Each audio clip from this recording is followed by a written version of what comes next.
আরেকটা বিষয় তোমার কাছে জানতে চাই যে এই যে এখন ভাইরাল একটা শব্দ, মানে এটার সাথে আমরা সবাই এখন পরিচিত। ভাইরাল অনেকভাবে ভাইরাল হওয়া যায়। এই ভাইরাল বিষয়টা কি মানে ক্রিয়েটিভিটির ক্ষেত্রে বাধা হয়ে দাঁড়ায় কিনা তোমার কাছে মনে হয়? ভাইরাল ভাইয়া, আসলে যদি আমরা যুগের সাথে তাল মিলিয়ে চলতে চাই তাহলে আমার কাছে মনে হয় যে ভালো জিনিস যদি ভাইরাল হয় তাতে কোনো রাইট। ক্ষতি নাই। কিন্তু যদি ব্যাড থিংস ভাইরাল হয় সেটা আমাদের সমাজের জন্য যেমন ক্ষতিকর, আমাদের বাচ্চা কাচ্চারা, আমরা যেহেতু এখন প্যারেন্টস, তো আমরা সবার আগে তো আমাদের বাচ্চাদের কথা চিন্তা রাইট। করি, ওদের জন্য তো এটা ক্ষতিকর।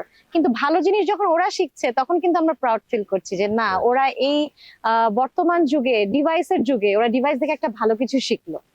টেস্টের বিষয় আসলে, যে ভালো কিছু করেও কিন্তু ভাইরাল হওয়া যায়। একদম ভাইরাল একদম শব্দটা তাই। এখন না হয় প্রচলিত, আগে সুপার ডুপার হিট হ্যাঁ, একই জিনিস কিন্তু একই জিনিস, একই জিনিস। সময়ের ব্যবধানে শুধু ওয়ার্ডটা চেঞ্জ শব্দটা হয়েছে। চেঞ্জ একদম হলো। তাই। আমি একটু তোমার মানে ফ্যামিলির বিষয়ে জানতে চাই। তোমার একমাত্র কন্যা পায়রা।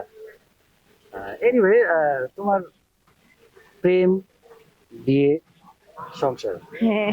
সিরিয়ালে তুমি একটু যদি আমাদেরকে শেয়ার আমি করো। আসলে ভাইয়া, আমি যেটা বলতে চাই সেটা হচ্ছে আমি খুব ব্লেসড একটা মানুষ। কারণ মিউজিকটাকে যে আমি আমার ক্যারিয়ার হিসেবে নিব এটা কিন্তু প্রি ডিসাইডেড ছিল না। মানে আমি ছোটবেলায় কখনো ভাবিনি আমি বড় হয়ে সঙ্গীত পেশাদার, শিল্পী হব। হ্যাঁ, পেশাদারটাও। তো এই যে আমার বাবা মা যে আমার সঙ্গীতের যাত্রার একজন কি বলবো পেছন থেকে পুশ করে করে আমাকে সামনে এগিয়ে দিয়েছেন। তারপরে আমার যার সাথে বিয়ে হলো, আমার হাজবেন্ড আমাদের আলমগীর, আলমগীর হ্যাঁ, ভাই। তিনিও একজন মিউজিশিয়ান, দেশের স্বনামধন্য একজন মিউজিশিয়ান।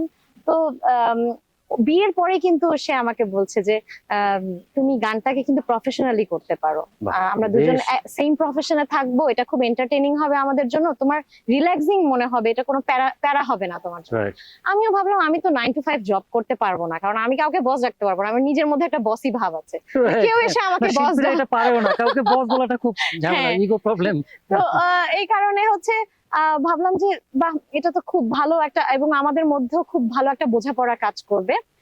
তখন দেখলাম আস্তে আস্তে আমার সাংসারিক জীবনটা এমন হলো যে আমি আমার প্রফেশনাল আর সাংসারিক জীবনটাকে আলাদা করতে পারি না, দুটোই একই, একদম মিউজিক্যাল।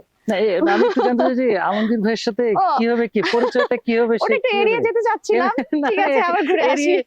এই কথাগুলো আসলে দর্শকরা শুনতে আচ্ছা, চায়, জানতে চায়।